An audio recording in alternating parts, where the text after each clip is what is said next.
أعوذ بالله من الشيطان الرجيم. بسم الله الرحمن الرحيم.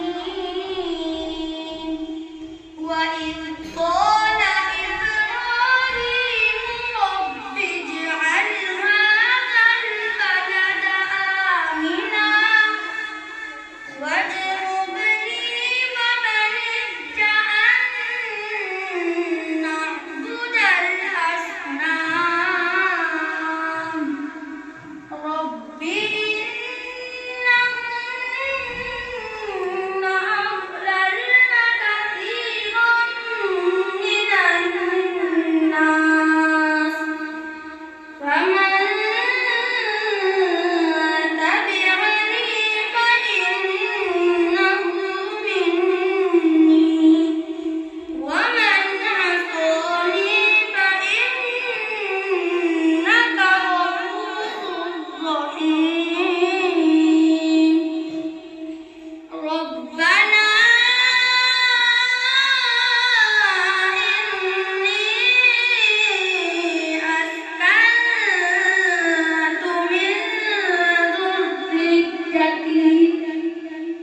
من ذريتي بواد غير ذي زرع عند بيتك المحرم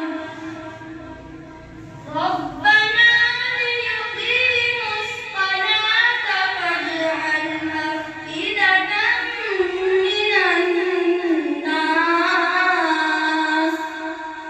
من الناس تهوي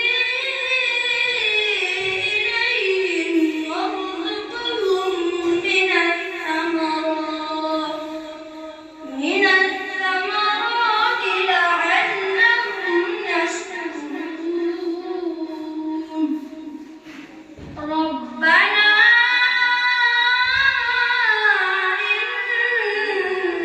إنك تعلم ما نخفي وما نعلن وما يخفى على الله من شيء في الأرض ولا في السماء. الحمد لله الذي وهب لي على الكبر إسماعيل وإسحاق إن ربي لسميع الدعاء. رب اجعل